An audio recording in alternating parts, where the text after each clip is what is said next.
From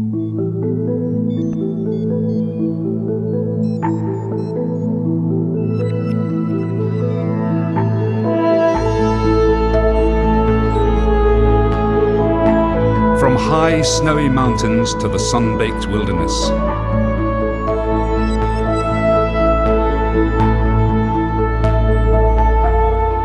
Forests, meadows, and quiet waters.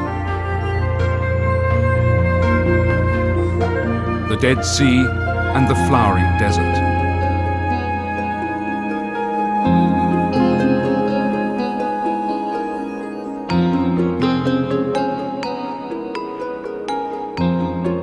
Animals from Europe, Asia, and Africa, where 3 continents meet.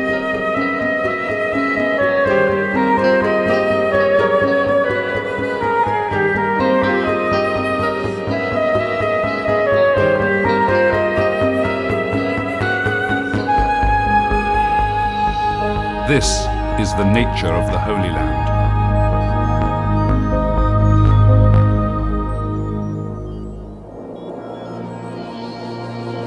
Dry and dusty, bleached by the centuries, the deserts of Israel lie silent and empty under the sun.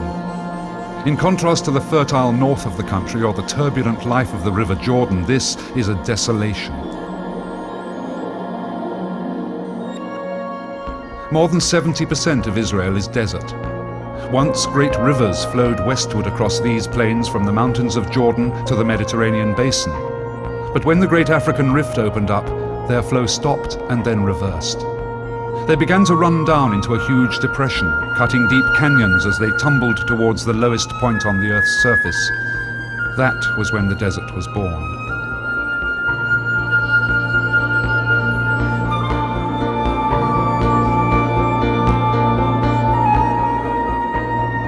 It may look lifeless, but there is life here in abundance. The lordly ibex, monarch of the cliffs, is a master of desert survival.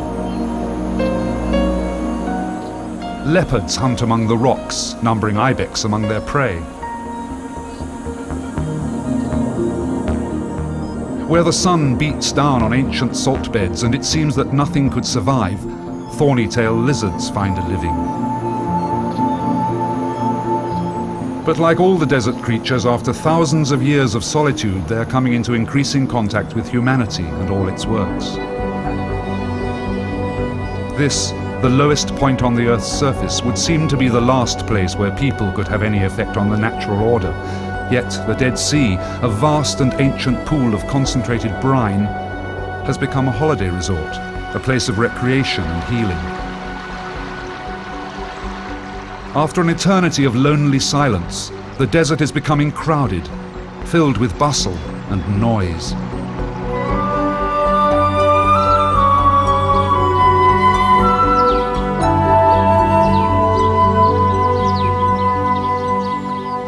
The dawn of a new day, a morning in September, and the vultures are rousing themselves to look for food. Soon, when the ground warms up, thermals will lift them above the Dead Sea Valley. Nearby, white storks rest on their long migration to Africa. They too are waiting for the air to move.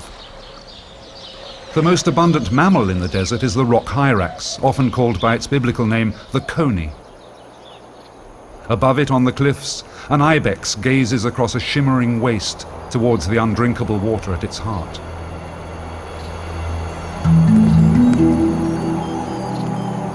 In the morning, they come down from the cliffs to the beds of deep canyons. They know where there's water, and they alone can find their way down the nearly vertical rock walls. Sometimes, even ibex have to be very cautious.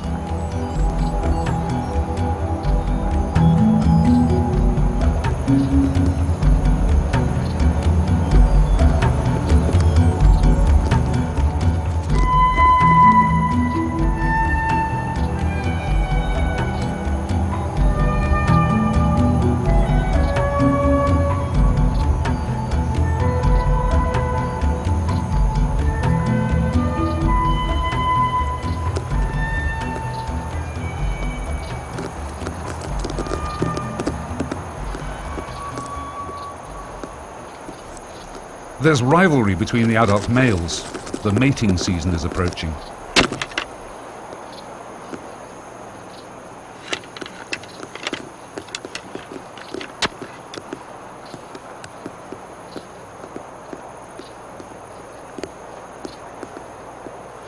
The young of the previous season are still in the care of their mothers, relying on them for protection and milk.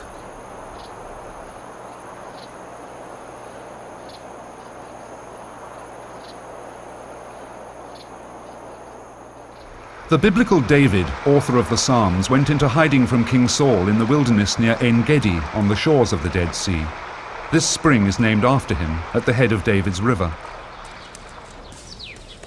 Beside it grow acacia and cordia trees and lush grass all the year round. It's a meeting and feeding place, not only for the ibex, but for hyraxes too, abandoning their rocky hiding places for an unaccustomed role as tree climbers.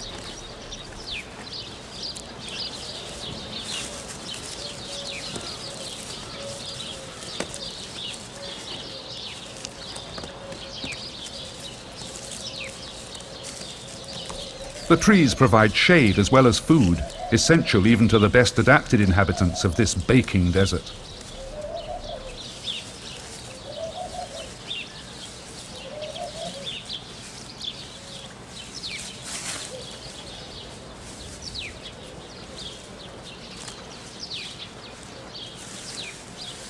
There are about 700 ibex in the Judean desert, and about as many again in the whole of the rest of Israel.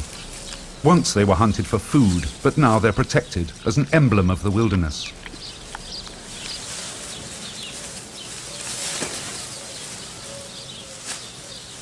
The ibex and hyrax are not alone at the spring.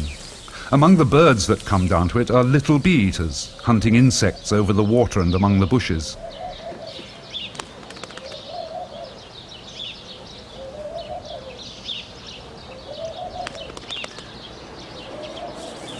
Tristram's grackle, a relative of the starlings, named after one of the great naturalists of the Holy Land, visits the date palms by the well.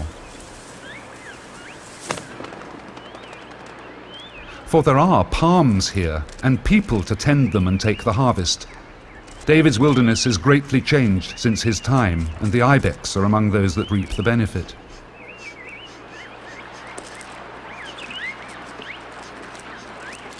They feed on the fallen fruit, building up their strength for the coming winter. The date growers don't begrudge them their share. The ibex save them work by keeping the ground clear round the trees. Autumn is the time of the date harvest. They can grow here because some of the water from David's well, about 2/3 of the flow, is diverted for irrigation.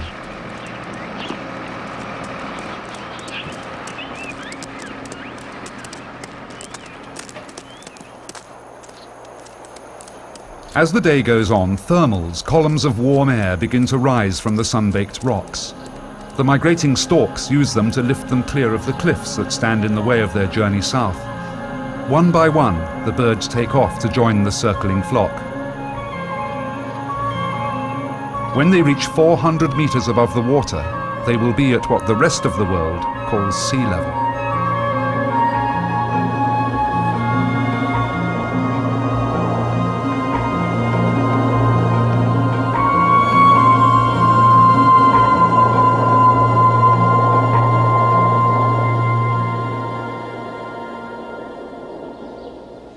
Male ibex fence with each other all through the year, using the gentle skirmishes to determine their place in the hierarchy of the herd. They also test the strength of their horns against trees and bushes. This exercise in the martial arts gradually becomes more vigorous as the autumn wears on. Soon the fights will become real, as the top few males decide which of their number are really in the first division.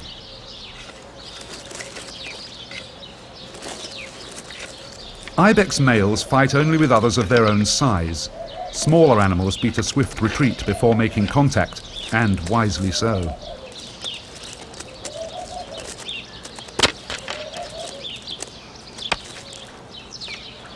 The fights require not only great strength, but technique, if one of the animals is not to be seriously hurt. The prize will be the right to mate with one of the herd's 3 or 4 groups of females.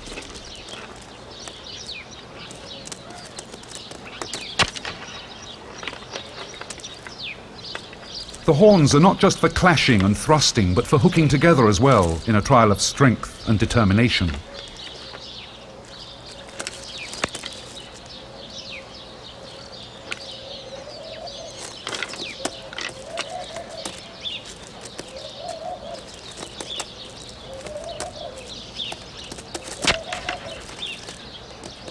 The loser will rarely fight long enough to be hurt. He will submit when he realizes that his opponent is too strong and too experienced for him to overcome. The younger of these two males, with the shorter beard and slightly lighter coat, is coming to that realization. Submission is not far away.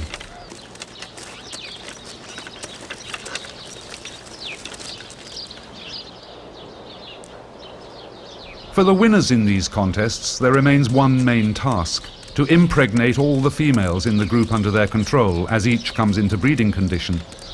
They follow them relentlessly, waiting for the right scent signal.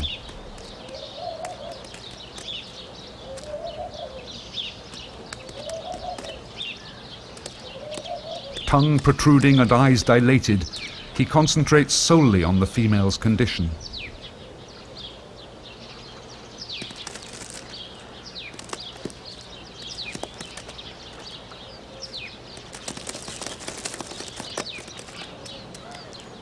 The male doesn't have it all his own way. The females must be receptive as well as in season. It's an arduous time. As well as serving all his mates, he must keep a sharp eye out for rival males who lost out in the eliminating bouts, but might still take the chance to sneak in while he's not looking.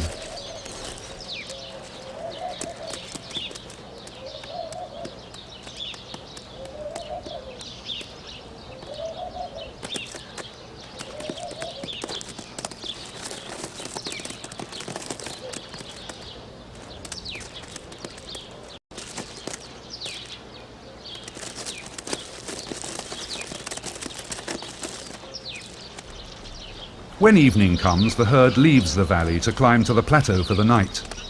Generations before them survived because they climbed to safety when the sun went down.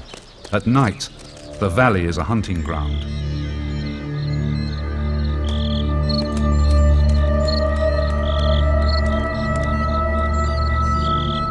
Common spiny mice feed under cover of darkness, scouring the valley floor for seeds and small animals to eat. The Negev viper hunts at the same time.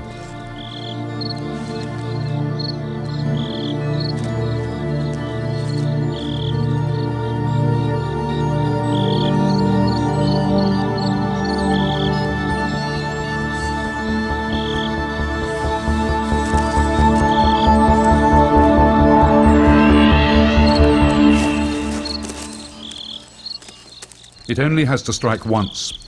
Its venom is strong enough to kill a mouse in a few minutes. The snake waits for the poison to take effect. The mouse is still alive, but only just. As soon as it stops moving, the viper swallows it whole. The snake is preparing to hibernate, and it must feed well to survive the winter.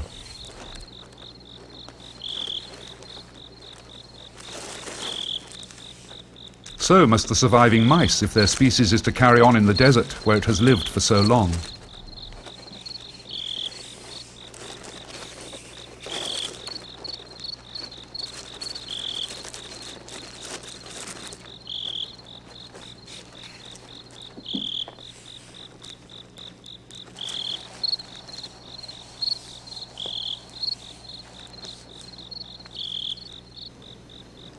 Morning finds the scavengers tidying up after the night's hunting. Egyptian vultures have followed some desert crows to the carcasses of 2 calves killed by wolves during the hours of darkness. Crows are sometimes called the vultures' guides because they're usually first to find food. Unlike the larger birds, they don't have to wait for thermals to form before they can take to the wing. They must feed quickly. They will soon be migrating to Africa now that their breeding season is over. There is another reason. The griffon vultures will soon be here, and the little Egyptians are no match for the larger birds.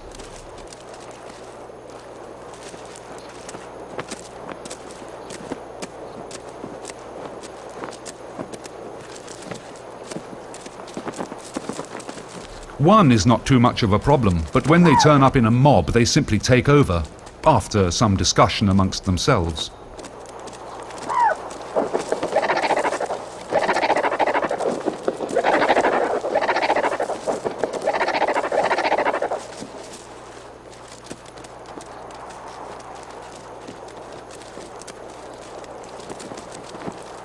The crows have their own way of trying to move the griffons on.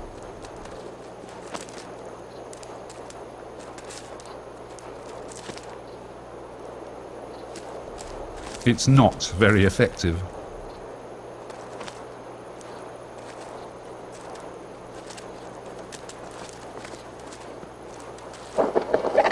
The Egyptian vultures and the crows still wait hopefully for scraps, but it's too late.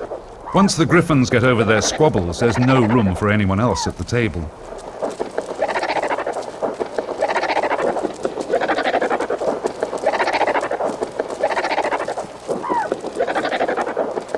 A griffon vulture can eat more than a quarter of its body weight at a single sitting. It's no wonder that when the time comes for them to go, their takeoff is somewhat laboured.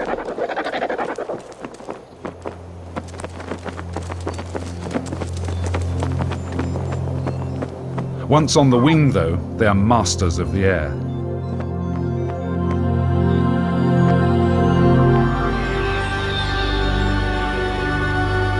The vultures soar over canyons that are dry for most of the year, but their great depth and steepness gives away their ancient secret. They once carried mighty rivers down into the valley.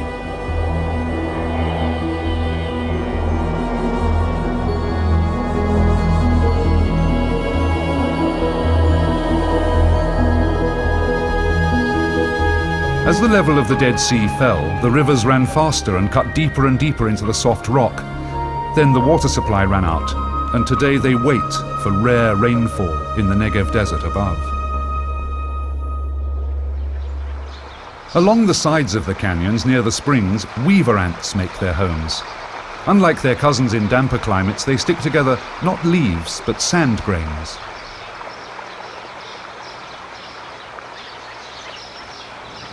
The rough, rocky walls are dotted with their burrows during the winter months.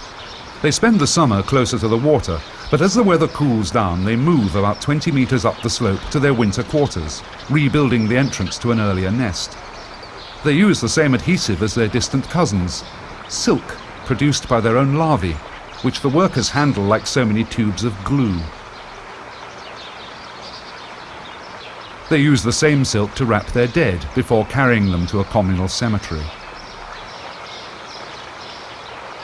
The reason for leaving their home beside the spring is not quite clear.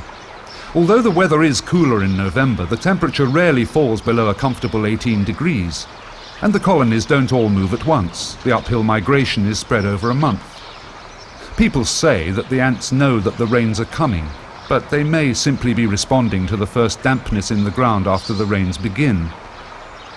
In addition to their well-practiced skill at building, weaver ants are known all over the world as masters of another trade. They're farmers. They keep their herds on bushes near their home. Groups of aphids, small plant-sucking bugs, sit placidly on the twigs while the ants caress them with their antennae. In response to this attention, the aphids excrete drops of a sweet substance known as honeydew, which the ants eat. They have been known to defend their herds from other insects, driving off raiders with concerted biting attacks. In return for a quiet life, the aphids lose nothing but their droppings.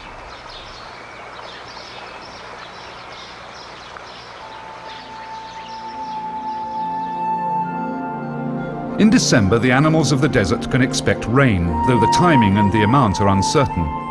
The highlands round the deep, dry valley are still parched in the winter sun.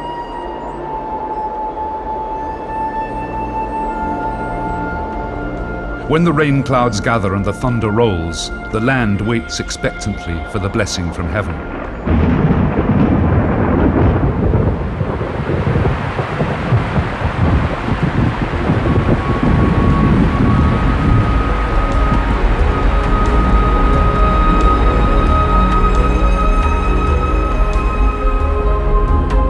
The first storm is a disappointment. It peters out before the ground is more than barely damp. No rain falls on the lower ground. The clouds evaporate as they cross the cliffs and drift into the heat of the valley.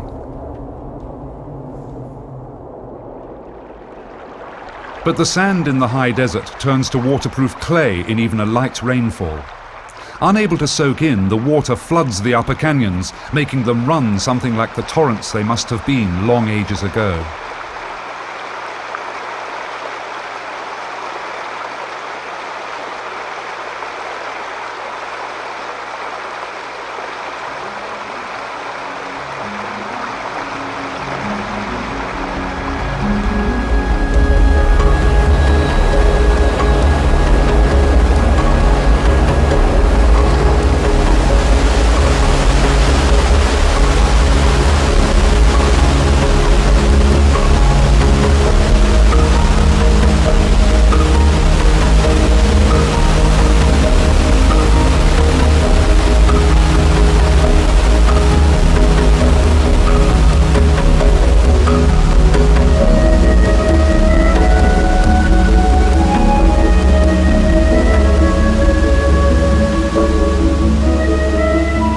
A very damp desert fox has narrowly escaped drowning.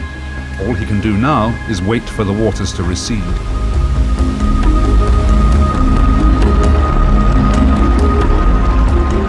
Flash floods like this come more than once during most winters. For a few hours, the Dead Sea Valley is underwater. Then the stream in the middle will drain the valley as the sun dries the mud.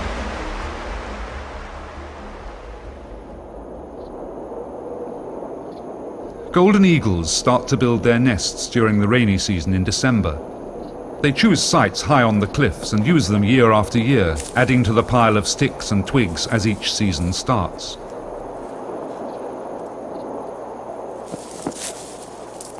Until very recently, these areas high above the valley floor were safe from any disturbance, but times are changing for eagles as for all the other desert animals. Unlike birds of prey in most other parts of the world, they have no problem with pesticides and no shortage of food. But in a few weeks from now, events in the desert will conspire to make their life more complicated than it need be. Until then, though, they can concentrate on gathering nest material, stepping off the ledge into space as if they were getting into a lift.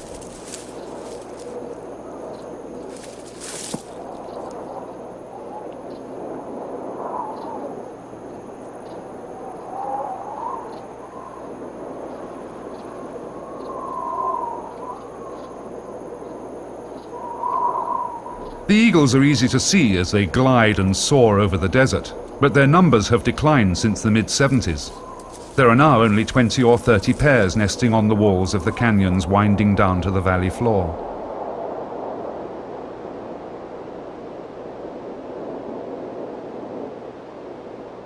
And the valley floor is being transformed as January and February bring the spring. The drying ground bursts into flower, an explosion of color that turns the desert into a garden for a few short weeks.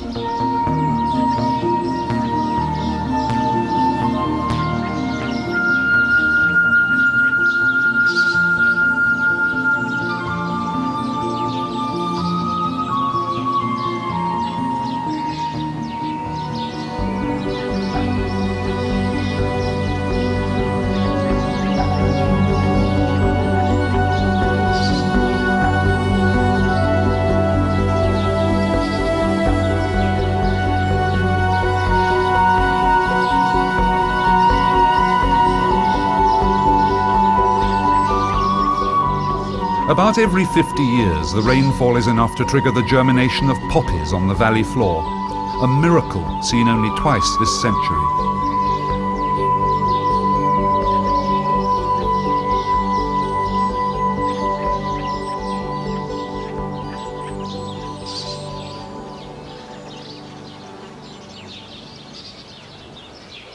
With the flowers come the animals that depend on them. Eggs of butterflies and moths lie dormant through months of drought to hatch in the first rains into caterpillars that must complete their life cycle before the sun once more desiccates the land.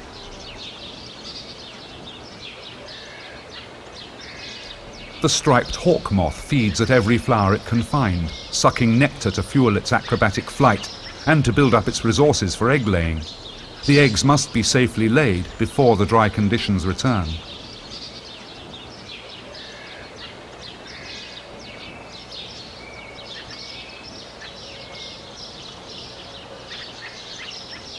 It's not just wildflowers either. In the deserts today, nurseries grow flowers for the market, irrigated by water from deep artesian wells. The moth takes advantage of them too.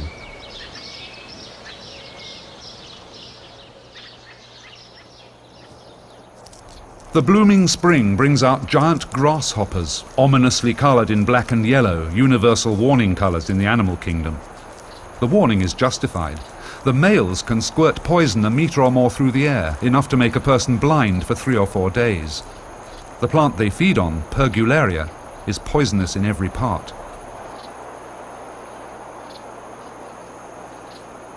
This is their mating season. The diminutive males climb aboard the female of their choice, kicking off rivals who try to displace them.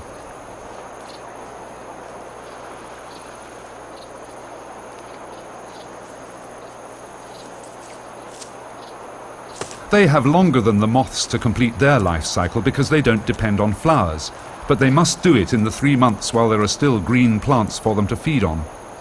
By early May they will have laid their eggs, and then they will die in the drought.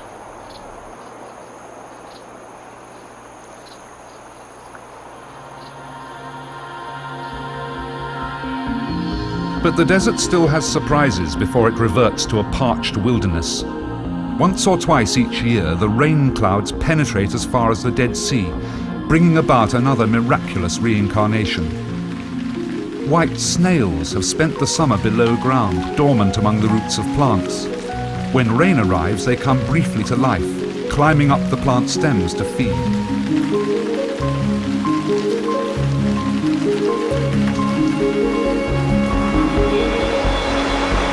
The canyons send torrents leaping over the cliffs down towards the Dead Sea.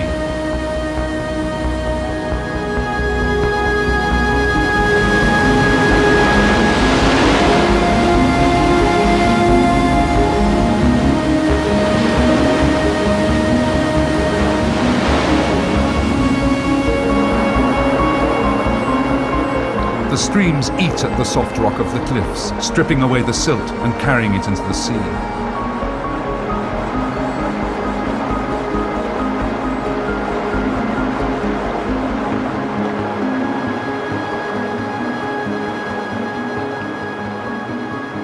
The fresh water floats briefly on the brine, dyeing the sea in the colours of the land, while the sky is painted with rainbows.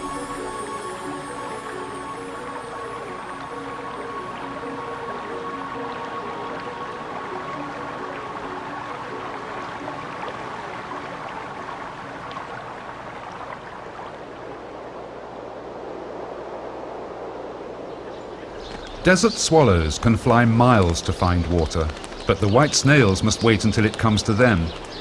When it does, they feed hurriedly, mate and lay their eggs before retreating once more below ground. Before they can do that, though, they may find that they've taken their place in the food chain. Spiny mice are very partial to cool, refreshing snails. Golden spiny mice are active by day, taking the place of the nocturnal common spiny mice. Beneath their fur, their skin is black to protect them against sunburn. But curiously enough, if the common mice are removed from an area, the golden mice immediately take over the night shift, showing that they would be nocturnal if they could, without competition from the common mice.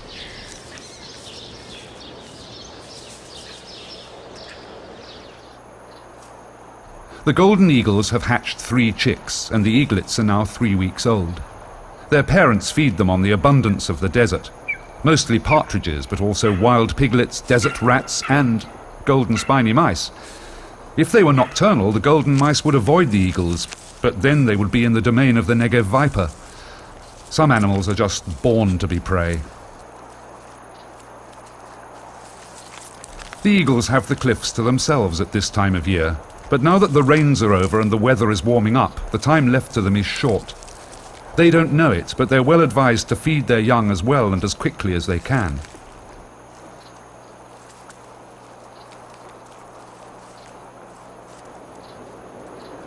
They take it in turns to bring in food, one parent guarding the nest while the other hunts.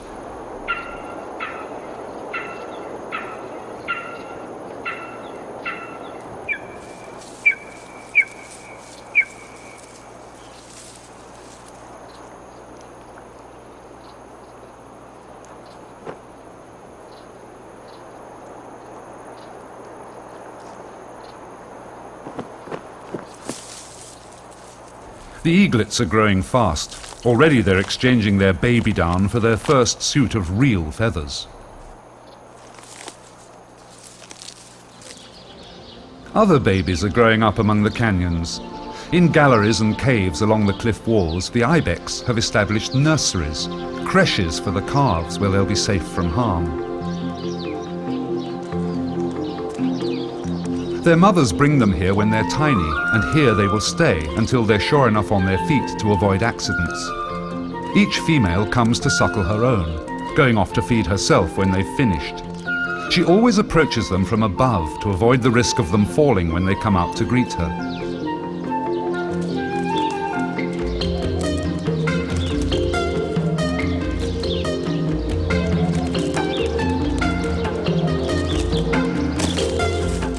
The calves seem anxious to gain their freedom as soon as possible, with endless gymnastics as they find their feet along the cliff ledges.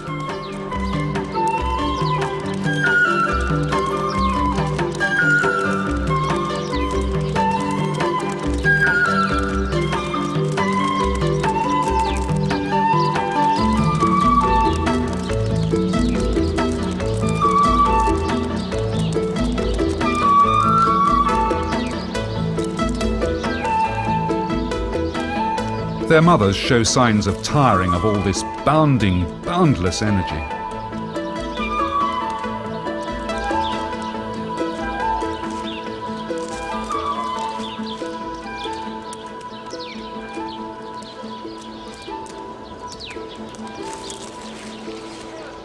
Down in the valley, the watermelon harvest is coming to an end.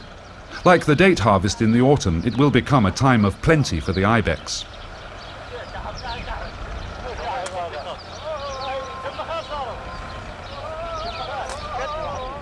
When the packers have finished, there are always a few damaged or undersized fruit left in the fields.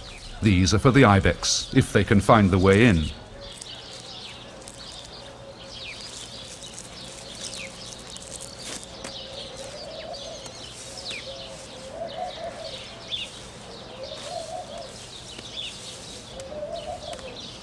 Before people made their impact on the region, the ibex would have fed close to the sanctuary of the cliffs at this time of year, either on the valley floor or the high plateau. But two things have changed that: overgrazing by Bedouin herds above and irrigation by Israelis below. Now the open plain is their chosen feeding place, where they wouldn't have dared venture 50 years ago.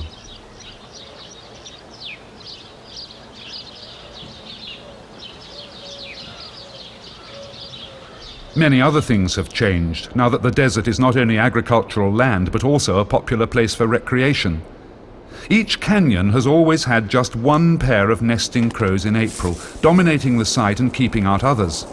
They're still there, but they've been joined by hundreds of non-nesting birds, for one simple reason. Climbers. They love the outdoors and they glory in the spring weather. The cliffs are a perfect place to practice their sport. But they bring with them not just youthful enthusiasm, but food. Crows have always lived alongside people and have very little fear of them. When the people come to them, of course they take every scrap on offer. Their population has boomed among the cliffs, to the detriment of the eagles.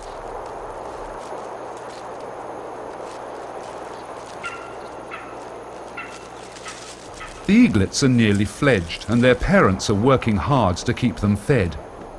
A large part of their diet now should be young partridges, but the booming crow population raids partridge nests all the time, so productivity among partridges is not what it was.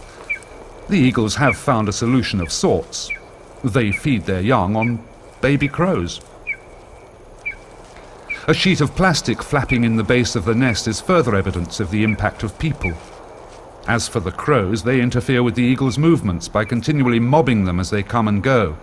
There never was any love lost between the two species. And the climbers have an effect too. Although they go nowhere near the eagle nests during the breeding season, they are there during the rest of the year, and so are the eagles, watching them. It's no wonder that some age-old eagle nest sites have been abandoned recently, when the birds see people around them during the spring and summer. Still the endless procession of food comes into the nest. This is a fat sand rat, another of the desert's abundant sources of protein.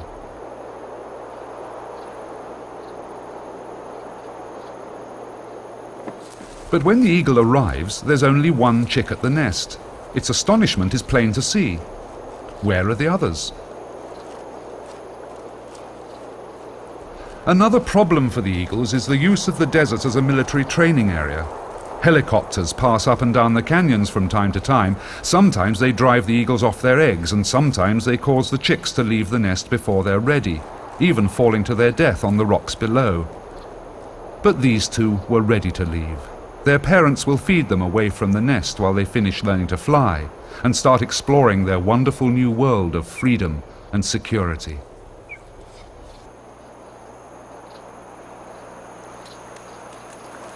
For this is another thing that has changed in the desert, the attitude of people to predators. Once persecuted by shepherds whenever they were seen, wolves as well as eagles are now protected and even respected by the new breed of desert dweller. Early in the evening, this female has returned to the gazelle she killed last night.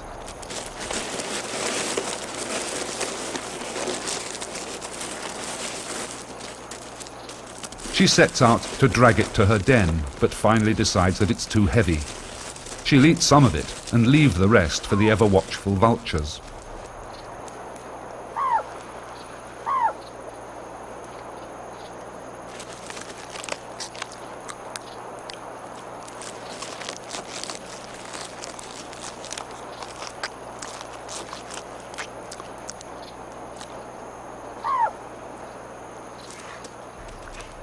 Back at the den, there's a most unusual family.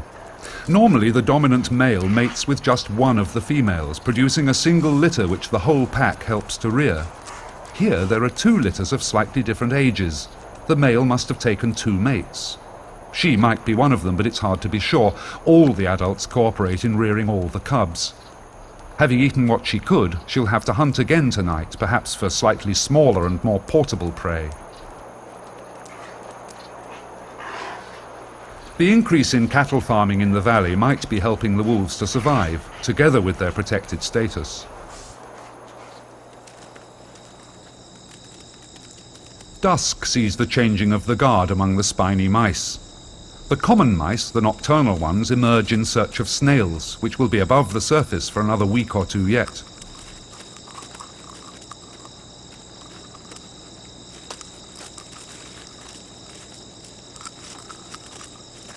They have nothing to fear from the vipers. They're still hibernating, though it will not be very long before they resume hunting.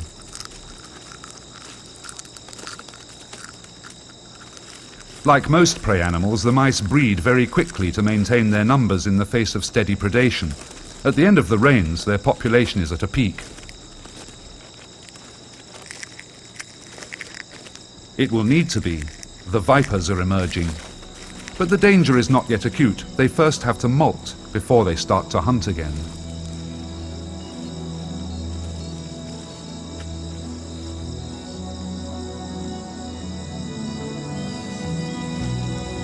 For the moment, the mice can watch one of the most amazing sights in nature, though they probably don't see it that way. The old skin has already split across the snake's head. It looks first for a suitable object to extend the split, so that it can get its head free.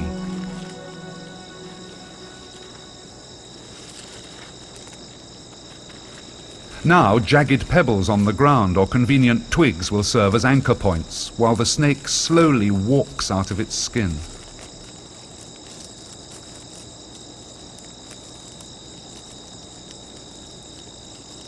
The whole process takes 15 to 20 minutes before the snake emerges in a whole new skin for a new season.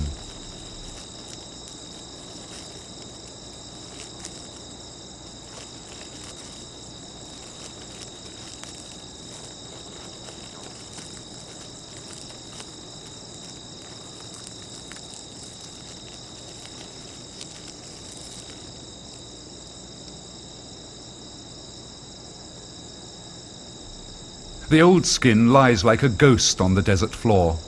The hunter is on the prowl again.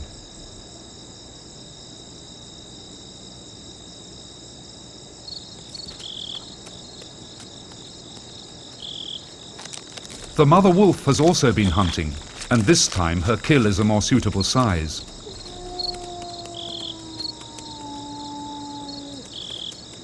She's not disturbed by a passing fox. He's much too small to pose a threat to her.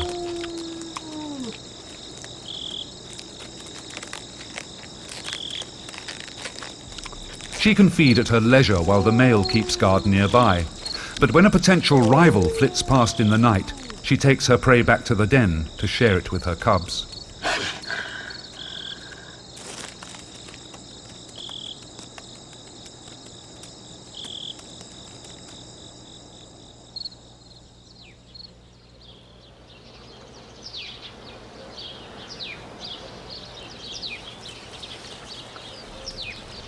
At dawn, striped hyenas come down from the canyons looking for their share of the bounty.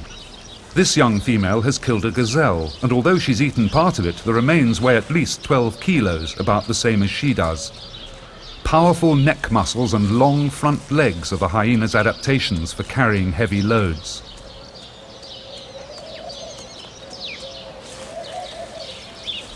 As the sun rises, she'll take the carcass into cover to finish her meal.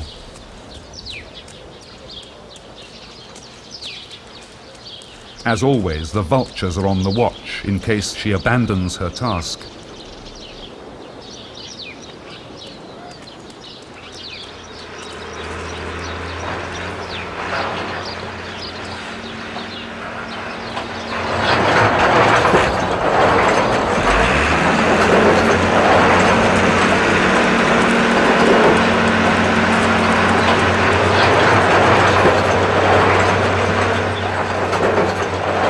A wise man once said that a rock in the desert is like a tree in a forest.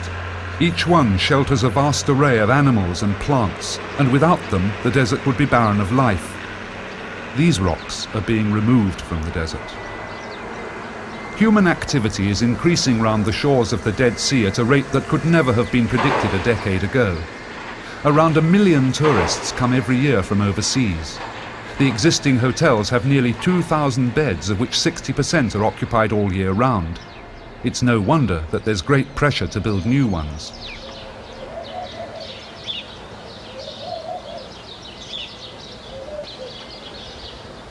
Only 1 in 5 of the guests visit the desert. The rest might look in at the great archaeological sites like the fortress of Masada or Qumran, where the Dead Sea Scrolls were found, but most of the visitors to this huge new hotel will want mainly to visit the beach.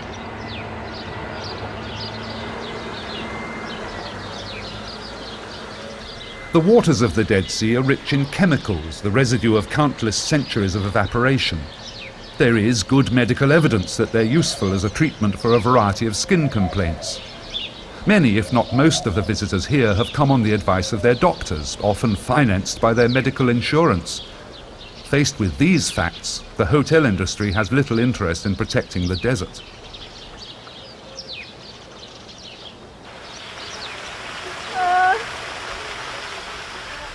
The rich black sulphurous mud is supposed to beautify the skin even of those who are not diseased. Whether it does or not, shiny black is the look of the day down at the Dead Sea shore. It's a look the desert has been familiar with for some time. Then there's the sea itself. Everyone must have heard that the water is so dense that it's impossible to sink in it. The Roman historian Josephus Flavius recorded that the Emperor Vespasian tested the observation, though not in person. He selected all those of his men who could not swim, tied their hands behind their backs and had them thrown in. Nobody drowned, any more than they do today.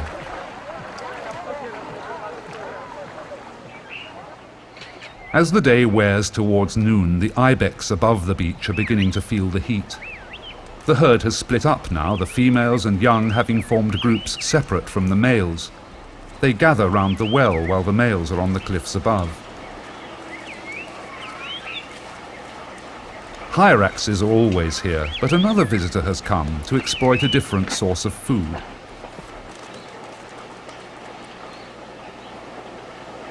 Tristram's grackles have discovered a way of life which is common in Africa but quite unexpected here.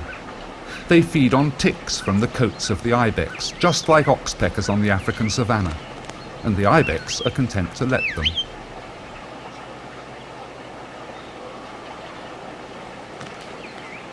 Though there sometimes comes a point when the intrusion is just too much.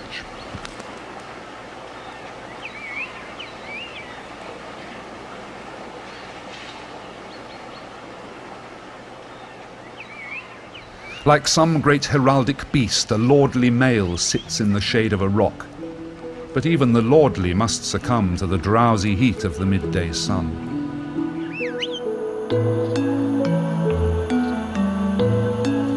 Midday is the time when the thorny-tailed lizards are out and about. They seem immune to the heat, lumbering briskly about the desert floor in search of food and licking minerals from the rocks.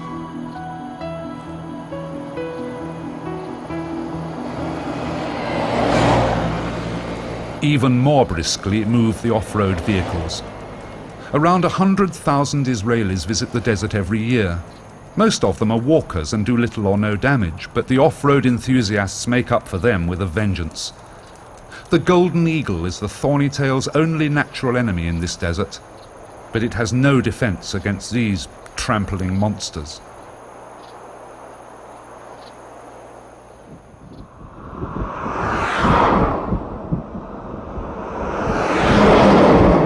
Nor do the other desert animals when they try to cross the main road that runs the length of the valley. It now carries so much traffic day and night between the port of Eilat and the north that it has become a serious barrier to the movement of wildlife.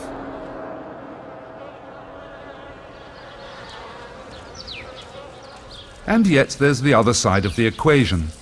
Much of the human activity in the valley has benefited the animals. A grove of grapefruit trees offers food and dappled shade to a group of male ibex when they most need it, in the heat of the day. The grapefruit growers don't mind the ibex browsing. There's plenty of tree they can't reach, and that's where the fruit grows.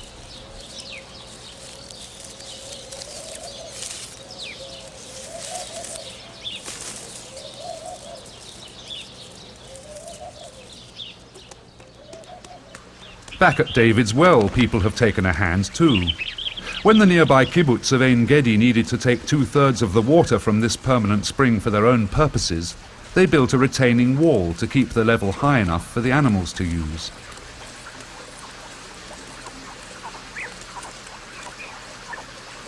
One result has been that people can go to the well if they're quiet about it and watch the animals drinking, just a short stroll from the kibbutz buildings.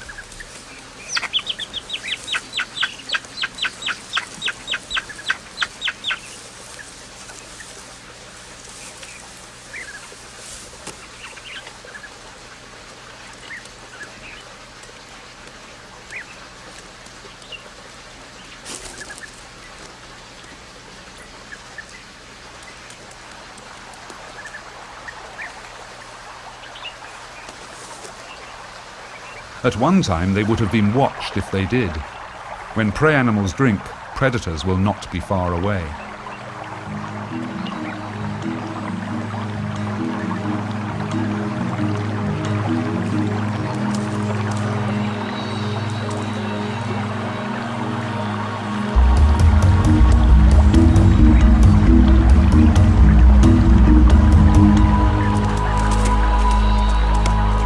A healthy ibex can escape from a leopard by day if it can reach the cliffs. No leopard could follow where the ibex can go. One of the females gives a warning stamp.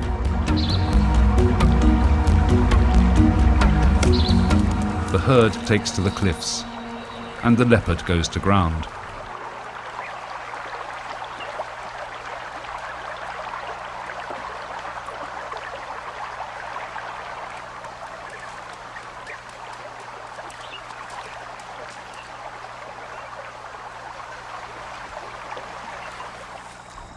At night time, he's successful, grabbing an unwary male ibex from an unwise choice of sleeping place. Ein Gedi was until recently famous for its leopards, but they have suffered a series of setbacks since 1990. One died of old age, another, also old and practically blind, was shot by a soldier it nearly bumped into, and a third was killed by a car. This is the last of the En-Gedi leopards, a healthy male. There may be as many as a dozen more in the desert, so they might once more return to David's well.